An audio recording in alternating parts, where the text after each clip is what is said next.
Halo saudara-saudara, masih bersama saya petani bonsai asli atau kalau disingkat PTBA.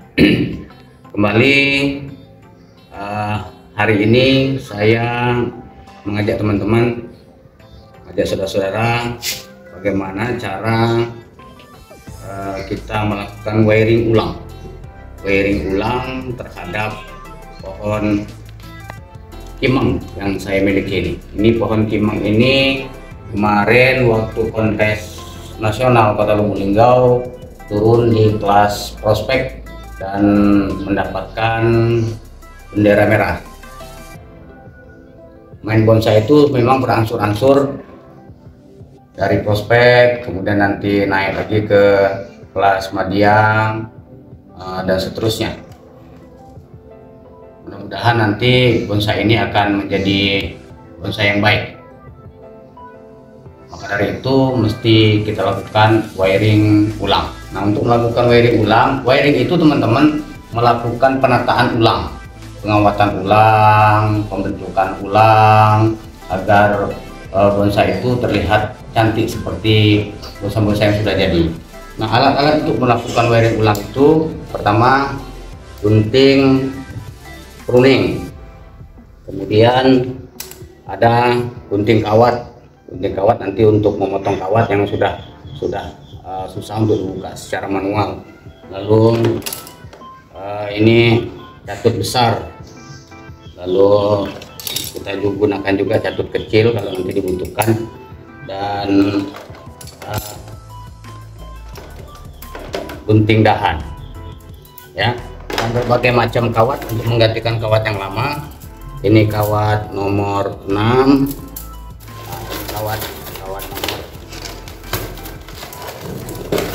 ini kawat nomor 6, kemudian kawat nomor 5, kawat nomor 4, kawat nomor 3, dan sampai ke kawat nomor 1 untuk melakukan pengawatan ulang. Guna pengawatan itu agar kita bisa membentuk gerak dari bonsai itu sesuai dengan yang kita inginkan. Nah, nanti setelah kita pruning, baru kita pengawatan ulang. Pruning itu pembuangan daunnya dibuang semua, lalu kita tata ulang. Nah, tata ulang disebut dengan wiring ulang ya. Oke, kita lanjutkan, nanti kita jeda dulu karena ini untuk melakukan wiring ulang ini perlu pruning yang cukup memakan waktu.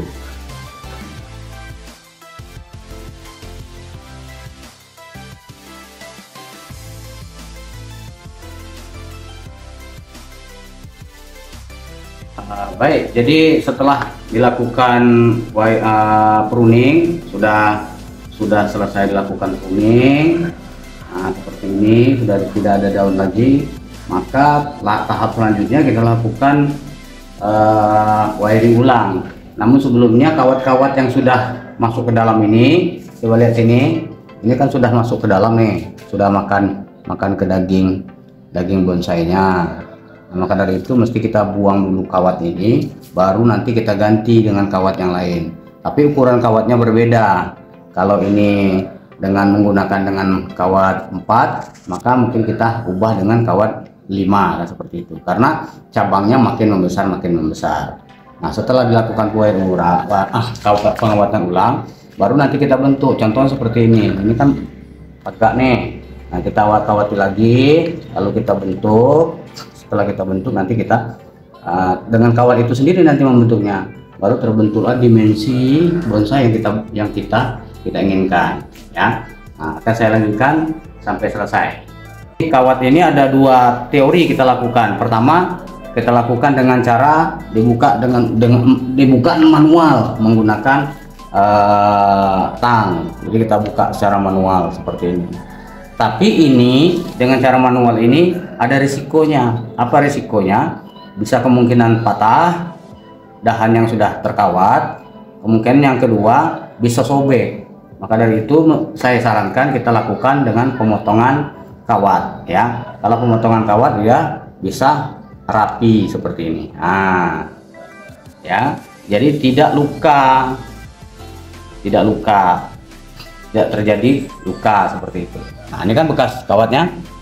Nah, itu. Jadi kalau kita menggunakan gunting, menggunakan tang untuk dibuka secara manual, nah, itu akan mengakibatkan luka atau bisa terjadi patah pada dahan tersebut. Lebih baik saya sarankan kita menggunakan gunting kawat. Gunting kawat kita gunting sedikit-sedikit agar tidak terjadi luka atau patah pada dahan yang sudah kita kawat terdahulu seperti itu.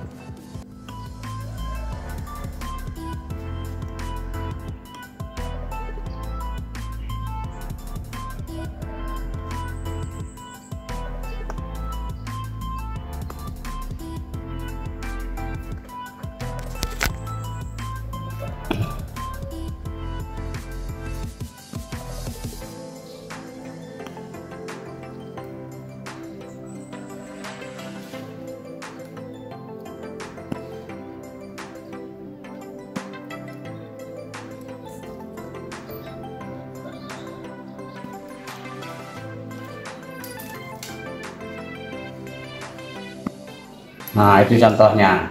Nanti kawat-kawat yang lain juga begitu. Kalau memang ternyata tidak memungkinkan untuk dibuka secara manual, kita gunakan gunting kawat. Yang memungkinkan untuk dibuka secara manual ini contohnya, karena kawatnya kawat kecil. Ini kawat kecil, maka kita buka secara manual. Nanti kita kawat ulang. Nah, ini tidak berbahaya. Kalau kita menggunakan kawat yang besar di atas kawat 4 dan 5 dan 6, itu agak berbahaya terhadap cabang bonsai yang kita miliki. Nah, oke, nanti tunggu sampai saya menyelesaikan wiring ulang ini.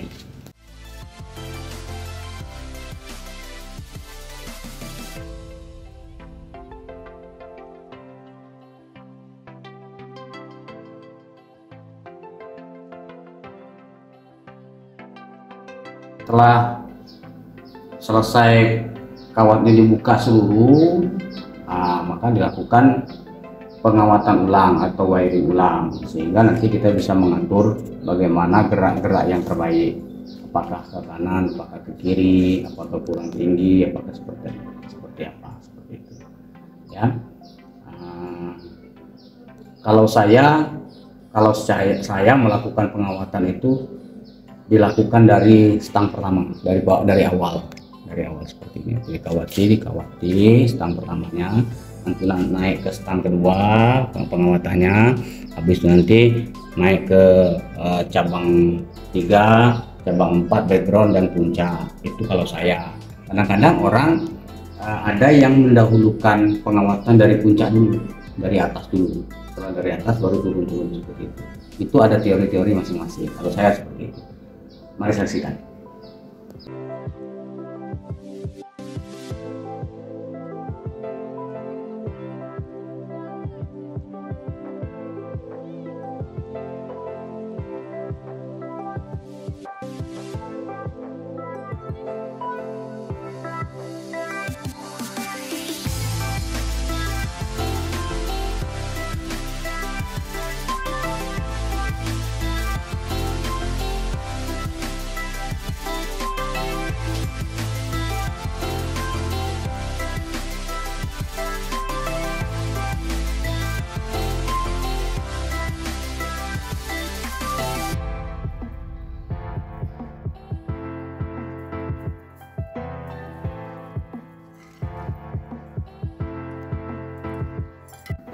Jadi sudah selesai kita lakukan pengawatan dan inilah hasilnya.